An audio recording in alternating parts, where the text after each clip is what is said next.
everybody. Here with Mike Christner, head softball coach. Coach, I appreciate sitting down for a few minutes as we preview the 2015 season. Let's get right into talking about last year. Another appearance at Nationals, a great year for the Statesmen again. So give a quick recap of everything. The girls played well last year. They put it together, struggled early, and then put it together. I think we were like 5 games out halfway through the conference, and they went on a run and started believing in each other and then finished down the line. Definitely. The noticeable absence will be Jen Whitehead not being there, 4-time conference pitcher of the year, but as you always say, next one up. So, but that's going to be a big loss. How have you guys approached that since the end of last year, going into this year? I guess segueing into talking about recruiting.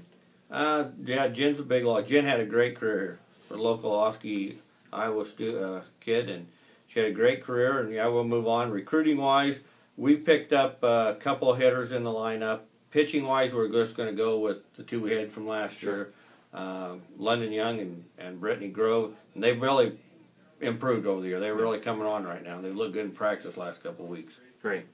I guess we can just get right into the player by player, position by position area, going right with pitchers.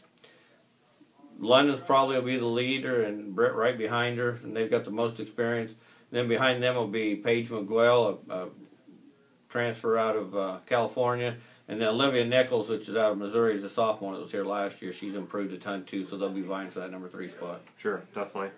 Going on the opposite end of the battery, you guys have several options. I don't know exactly where you're standing right now, but going to that catcher. We've got Breeze Early back from last year, all conference, I believe. And then we picked up a recruit out of California, Chelsea Heron, who's a good hitter. Those will be your 2 catchers. Bree Armiento will be backing them up. Sure. And then at first base, I'll just move in because whichever catcher's not catching will be playing first base. Either Chelsea or Bree and every other doubleheader they'll be playing first base. So plus behind then you got Kate Buckaloo that's a junior, and you've got a freshman Vernon Taylor that's out of California. Yeah, Taylor Vernon, you mean? Taylor Vernon. Yeah, he said Vernon Taylor. I was like, that's all right. Actually, I used to call her Vernon. So. Exactly. Keep on going around the horn as far as... Second base, last year was Jordan Steele. This year it's going to be probably Marissa Pereira. Right. And backed up by freshman Kerrigan Flynn. Diamond Rios was in there. She's hurt. She's out for the year with a knee injury. Last year's second baseman will be this year's shortstop. Jordan's going to move over to shortstop, which is where she's naturally from. Sure. And she played before she came to us. Backed up by Amanda Campbell. And then third base will probably be Paige McGuell or Gabby Braniff. Right. Gabby's back from last year, sophomore from the state of Washington. Paige is, like I said, she's a transfer out of California. Also there's Brooklyn Bance. Brooklyn's been slow. She was hurt half the year with a hip injury, so she's just gotten back into practice in the last couple of weeks. And you've also got Callie Arnold from Oski vying for a spot there. Right. Just stop for a second. Talk about the infield as a whole. Obviously, you guys haven't had a lot of chance to be outside. I mean, it's just 4 inches last night again. But the fact that you have the pack and you had a long, strong, hopefully, fall. How do you feel like the infield's progressing defensively? The infield is what they've got a ways to go. It'll be a project for the year. Sure. It'll be a gradual improvement. It's like I moved people around. Right. Jordan didn't play short last year. She played second. Chelsea's played first, but it's been a long time ago. Sure. Hurley's never played first, so there's some adjustments. But we're getting through practices, getting through the techniques and the fundamentals. And one thing I'll say about this group, they're really willing to learn, and they're working hard at it. So they come in off hours and then put the time in. So I look for good things eventually out of them. We may struggle down south, just being on dirt for the first time, but by the end of the year, I think they'll be pretty solid. Sure. As far as, you have the catcher, first base, they're going to be switching off and stuff. If you're a good catcher, defensive catcher, shouldn't you be a good defensive first baseman? Sometimes, except for they can't read the bunts, and there's a little bit of coverage. And to be honest, catcher, you'd have to move so much. At first, you got to move and read things, so it's just a little adjustment and knowing where the cutoff. They're supposed to be in for the cutoff. Just some little things. The more they play, they'll get it. Right, exactly. Okay, switching gears, talking about the outfield. Outfield, we're pretty much 2 of the 3 will be the same as last year. It'll be Sydney Edwards in left, and And Ashley Dennis, who was the center fielder last year, will be playing right field. Right. Freshman from Hawaii, Cheyenne Coco, will be in center field. Mm-hmm. And backing up Sydney will be Ciara Velasquez. Mm-hmm. And backing up in center field will be J.D. Martin. Okay.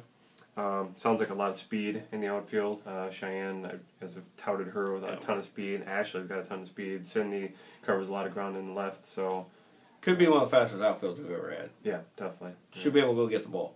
Definitely. DH, I guess, might be slipping in that position. Well, DP with Brittany pitching, right? You probably won't have a DP, right? But when London's pitching, Brittany will be DP. Sure. So sure. Right into schedule. You guys start with. Unfortunately, haven't had any games yet, so Florida could be very interesting. There's going to be a lot of good teams at the Gulf Shores tournament, namely Auburn Montgomery, the defending national champion. So, talk about spring break and what do you expect out of that first week next week? I'm going to expect some. I expect us to go compete. We're going to play. We're playing all ranked teams down there, which is what I want. I want to get them started. I want to get them acclimated to what we have to do. We may come back with not a good record and still may be a good team. Right. And it's kind of like Coach Yoder at Mount Mercy said. He goes, "You may come back. We're looking not very good, and we know you're a lot better team than that." Yeah. But we should be able to compete.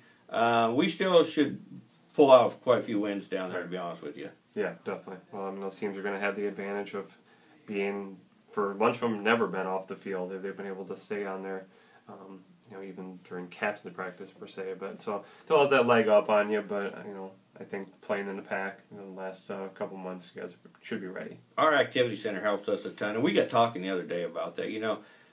I get California kids and I get Southern kids, and the one thing they don't have is fundamentals. Sure.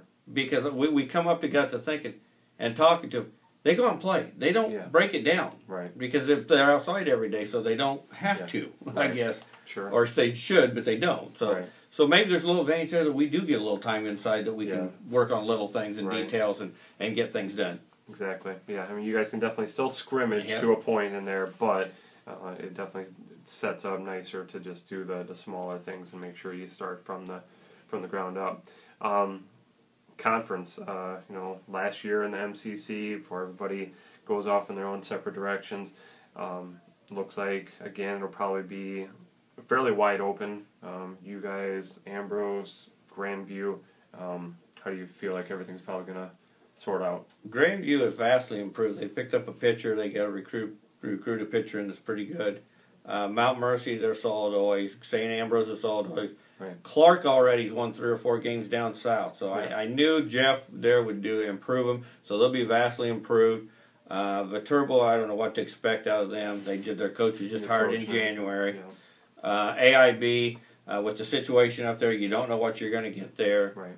But the four, probably the fourth top again. Clark right there behind us, and it can go anyway. I mean, the Mount Mercy, Grandview, and St. Ambrose always a battle. Right, and definitely with softball, just as baseball, if you have a stud pitcher, you can get pretty far. Right, and if our pitchers stand up, we'll be in it, but so will the rest of them. Exactly, definitely. Key to success in 2015? Pitching. Our pitchers developing where they should be, and our infield developing. Right. I think we'll hit the ball. Sure. I just don't know if we can score enough to keep them from hitting. Right. So I think we've got the offense to go. Defensively, which is my job, so it'll be something we'll continually work on. Well, and once you get out in the field, you can actually and read it a little better. I'm sure it'll definitely improve as you go. So, all right, Coach. Well, thanks for sitting down for a few minutes. Best of luck as you guys get down to Florida and Alabama next week, and why not beat the #1 team to start out the first couple days of the season? Well, I don't ever go into game plan on losing. So hey, they already lost once, so why not twice? So you're right. All right, thanks, Mike. Yep.